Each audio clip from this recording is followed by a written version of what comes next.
Oh, yes. Welcome back, everyone. I have a very surprising review for you guys today. This is a review for the new Masters of the Universe Origins Wave 9 figure, 2000X version He-Man. Now, this really was a bit of a shock to me because, as far as I know, Wave 9 hasn't officially hit here in the US. However, I was traveling the other day and I stopped in a Target, and lo and behold, this guy was hanging on a peg. Now, unfortunately, he was the only one hanging there. They didn't have the Skeletor or any of the other wave mates, but of course, I had to grab this guy so I could do a review for y'all. That being said, if you've seen my reviews before, you know how this goes. We're going to take a look at this He-Man's packaging, then we'll open it up. We'll get a good look at the mini-comic inside, which is all new for Wave 9. And then we'll take a look at He-Man himself. We'll check out his posability, his accessories. Naturally, I'll be doing some group shots and comparisons today. And then at the end of the video, I'll give my final thoughts. So our new He-Man comes in your standard MOTU Origins packaging. However, you can see up here, there's this foil, looks like a tampo. It's not a sticker, it's actually like printed on there. Foil logo of He-Man, specifically the Filmation-looking He-Man, standing in front of the number 40 to celebrate He-Man's 40th anniversary. Because yeah, it's been that long. 40 years, guys. Pretty crazy, huh? His card back looks exactly the same as the regular He-Man's, just has the name He-Man, most powerful man in the universe, which is taken from the original character. But we do get this really nice call out to the 2002 Masters of the Universe cartoon right there. And then, of course, we can see this He-Man. He's pretty markedly different from the standard version. He has a new head right here. He's got an all-new chest piece. He's got some new accessories, which we'll get a better look at once we open him up. And completely new colors on his clothing. So he's made to much more resemble the 2002 iteration of He-Man, while still maintaining the Origins style and making him look at home with the other Origins figures. So I think he looks great. I'm really digging all the silver and gold and everything on him. Makes him look very, very nice. So we go ahead and turn this around. You get some new artwork and some new flavor text here. So the artwork depicts the 2002 style Prince Adam holding the Sword of Power and transforming into He-Man, who sports a noticeably shorter hairdo than the original version. And then we get to his flavor text up here, which says, on his 16th birthday, Prince Adam accepted the mantle of He-Man, drawing on the power of Grayskull. So this serves as kind of an origin figure of 2002 He-Man within the Origins line, which is pretty fitting. I don't know if we'll get a Prince Adam figure out of this or not for, that version of Adam. I can see it maybe happening, maybe as a PowerCon exclusive or something. Alright, as far as our action feature callouts, it says fit power sword into hand and twist into powerful battle positions, so not very different from the regular He-Mans. And then we get our new cross cells for Wave 9. So we get this toy, we get the 2000X or 2002 version of Skeletor, which is also very cool looking, though he does seem to sport the same exact Havoc staff as our vintage Skeletor. Then we get an evil horde character in the form of Mantenna, who is one I was kind of surprised to see because of his unorthodox shape. I wasn't sure if they were going to fit him into a regular size packaging or not, but they did. So I'm pretty excited to get that guy whenever he starts, doing the rounds and showing up. And then we get a Rulers of the Sun character, and this is the archenemy of Sunman, Pighead. So what I find really interesting is this is a pretty small wave sporting only 4 figures, which, to be fair, most waves do sport the 4 core figures, and then they'll just call out like your generic He-Man and Skeletor. This doesn't do that because He-Man and Skeletor are part of this new wave of figures. But what I do find interesting here is that each one of these characters is from a different faction, which I think is the first time we've seen that. Normally it leans pretty heavily in one direction or another, but you got your Heroic Warriors, Evil Warriors, the Evil Horde, and then a character from Rulers of the Sun. Now, to be fair, Rulers of the Sun is the name of the old Sunman brand, not his actual faction. I'm actually not even sure if Pighead has a faction, or if he's just, like, the army of Pighead. But all of these 3 figures that I don't have yet are something I'm very interested in picking up, and I promise you I will be checking my local Targets to see if more pop up. So yeah, pretty cool packaging, bringing us a lot of new and interesting characters, real new takes on these, vintage characters updated for the 2002 designs, and the really cool little foil tampo right here that just shows off the 40th anniversary. So yeah, just a little more spruced up than your standard packaging. I'm guessing they're just gonna kind of go for this for the rest of the year for the 40th anniversary, but maybe not. Maybe it's just this wave, or it's just like this character or Skeletor. We'll just have to wait and see. And here we get the new comic that came with our new He-Man, and this is called The Horrors of Pighead. So you can see we got our He-Man and Skeletor, our Sunman and Pighead here. And what's interesting is that He-Man and Skeletor on this cover and throughout the whole comic are actually drawn in their 2002 designs, but they're apparently still meant to be the original characters, so I guess just to promote the toys. It is weird though, because the 2002 colors Evil-Lyn was still drawn in her classic colors in her own comic, so I don't know. I mean, it's not like the designs are so radically different that it's not immediately obvious who these guys are. Okay, so basically you have Eternity's being like shrouded in darkness. He-Man fights this Light Eater thinking it'll stop it, but it doesn't, so he consults with the Sorceress. Sunman shows up and informs He-Man what's going on, tells him like, oh, you know, my archenemy Pighead's causing this because he wants to steal the sun, or eat it, or destroy it, or whatever. Skeletor shows up to a cave where he's been summoned by none other than Pighead, who proposes a deal where they team up.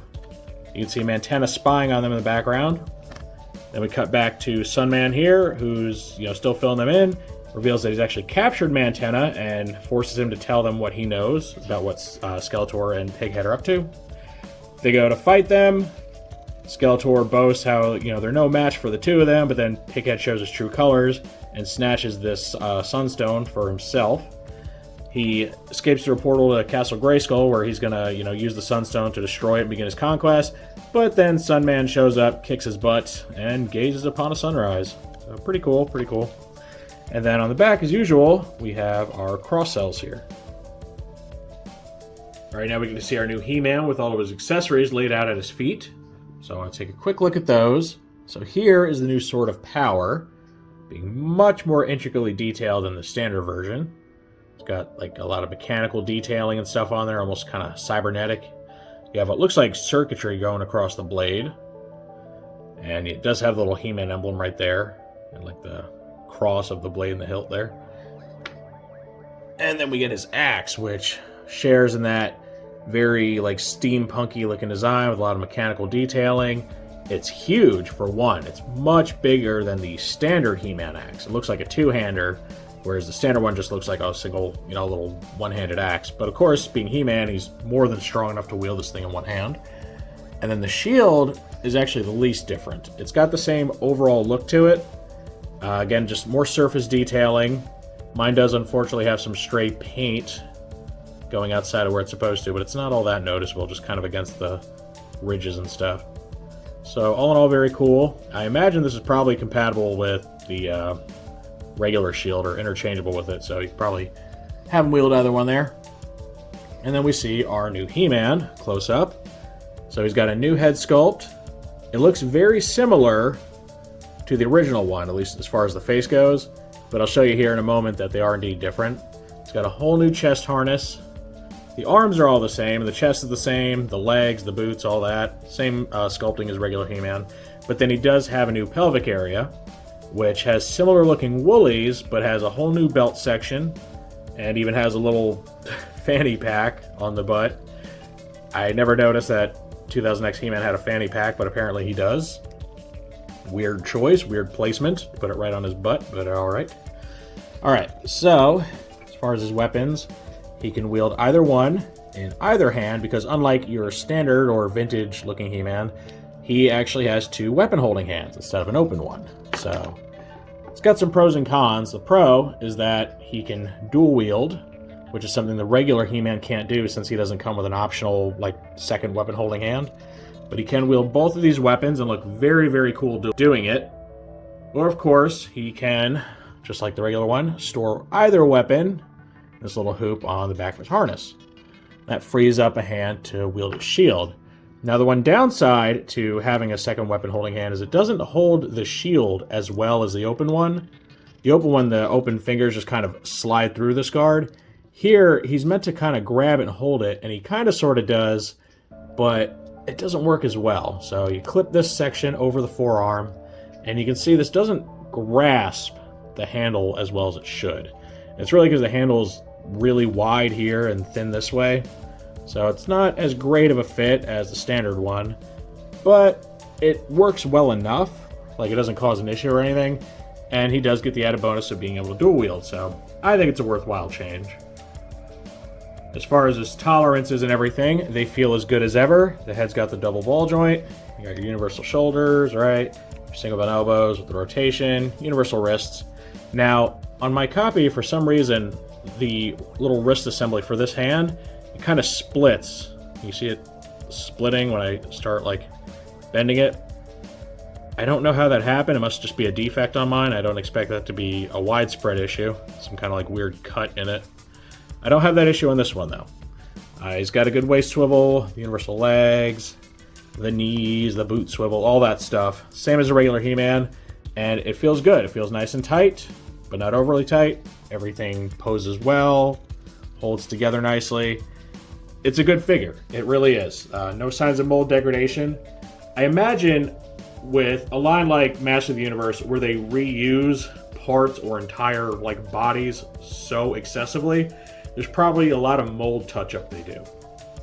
I imagine once the mold for a part goes through a certain number of runs, they do some like refurbishing or replacement, because there's no way that they just print and print and print and never do anything to touch these up, because otherwise you would have super floppy toys. Now we did start to see hints of that around Wave 4 or so. I have some Wave 4 figures that they don't stand up as well as they should. Like my Ninjor, he's really bad. He barely wants to stand on his own. His knees are super weak. So there must be some sort of maintenance going on there. Here is our absolutely mandatory comparison with our standard or vintage He-Man. And you can see they do pretty much equal parts the same and different. Most of the main body is the same between them. But then, the pelvic area, the chest, the head, and all the accessories are completely new pieces with our 2000X version, which is a big step up from the Evil-Lyn, who is just a straight palette swap. Now, I talked about the head sculpt before. Initially, I thought that this might be the same like base sculpt, like just the the fleshy part underneath the hair, given a new hairpiece, but it's not. As similar looking as the faces are, the biggest giveaway that they're not the same is if you look at the jawline. The jawline is very different between them. His is, a little bit thinner and tapers up more, whereas the original He-Man's is a bit broader. So that's kind of your first giveaway. Plus, I'm not entirely sure that the He-Man head actually has sculpted ears underneath his hair, seeing as the hair covers the ears. I could be wrong. Maybe it does, but it would be kind of a pointless detail since it's getting covered up anyway. So the ears might be unique to this one, who can actually show them off. So yeah, very cool. They're both functionally similar, right? They come with a power sword, an axe, and a shield. A little harness strap to store one extra weapon. The biggest functional difference between them, again, is that secondary hand. So this He-Man has the shield in an open hand. That should be a little further back. And I prefer the open hand for the shield, just because the fingers just kind of slide in there. You don't have to worry about, clearance with the handle. This guy's, it works. You can easily use a weapon holding hand with a shield, but it's not as good of a fit. So, slight nitpick there. But I will admit, in virtually every other way, at least from an aesthetic perspective, I do prefer this new He-Man.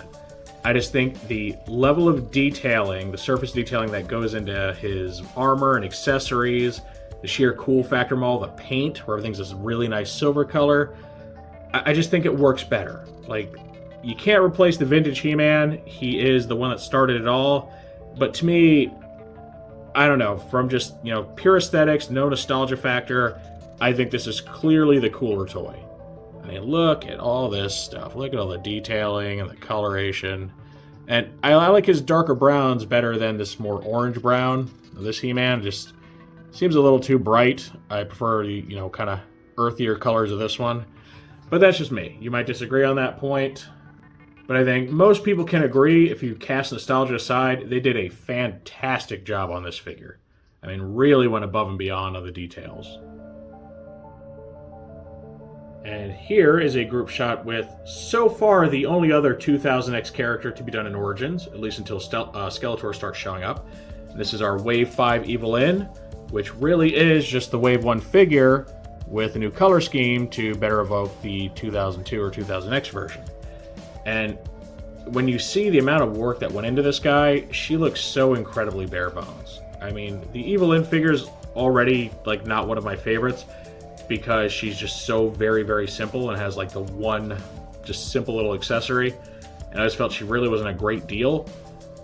I do wonder if there's any chance they'll revisit the 2000X Evil-Lyn, either through some kind of exclusive or just a release down the road, because her design was far more intricate than this one, and you could really add a lot to the figure and really help her stand apart from your base or Wave 1 Evil-Lyn in a way that this guy stands apart from the Wave 1 or Wave 5 He-Man. So time will tell. I don't know if Mattel considers it, worth their time to go back and revisit this. They have re-release figures with some minor tweaks, like you got the new knees on this version and any, subsequent re-releases of the female body type. You got your vintage head version of the Wave 1 He-Man. So they'll do small, running change type stuff. But I do wonder if they'll give her a full overhaul, like new parts, new outfit. I think she has a cape-like accessory, doesn't she? The 2002 one? Something that kind of drapes from her fingertips, if I remember right. At least one of her outfits does. So yeah, I would like to see that update, because right now she feels like such a half-hearted effort compared to this guy. And I'm sure once we get the Skeletor in hand, she's going to feel really out of place, where, Skeletor is going to look all cool and modernized, and she's just going to be a purple and white Wave 1 Evil-Lyn figure. And this completes our look at the new Wave 9 Origins He-Man. I do believe that, in spite of everything, this is the best looking He-Man toy that's been made in Origins. And I don't mean to say that he's necessarily a better He-Man than the other figures that have been released, because they're all based off of the vintage character, and this is technically a different He-Man. And, there's going to be purists out there that only want your original He-Man, your 1980s He-Man, and there's nothing wrong with that. And, if that's the case, this may not interest you. Like, if you never watched the 2002 cartoon or you don't really care for it, you could skip this guy. He's really good looking, but I can also understand how if you're just going for a pure vintage collection, he may not have a place in it. However, if you are a fan of the 2002 cartoon, or you just like all things He-Man, or you just want a really good looking He-Man, I think you'll really like this toy, because he looks fantastic. I love the surface detailing. I mean, they really kind of stepped out of the simpler aesthetic of Origins. I mean, they kept, the styling's the same. He's got the same proportions and everything. He's got the familiar He-Man face. But when you look at the nice paintwork and the sculpting, I mean, he really is kind of a cut above the rest, right? He's taken that old idea and just modernizing it a little bit.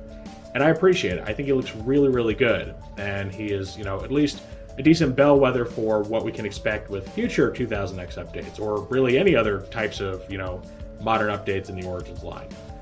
I'm kind of surprised that he hit here first instead of, say, Masterverse, because Masterverse is really more of your multiversal type toy line. That's why it's called Masterverse, right? And they have Revelation characters, but they also have Vintage and the new Eternia stuff. They're gonna have She-Ra, and they're gonna have the CGI He-Man too, which will be interesting, because that really visually clashes with the others. It's basically, Fortnite He-Man. Don't let me, lead you to believe I'm disparaging that show. I actually think it's a great show.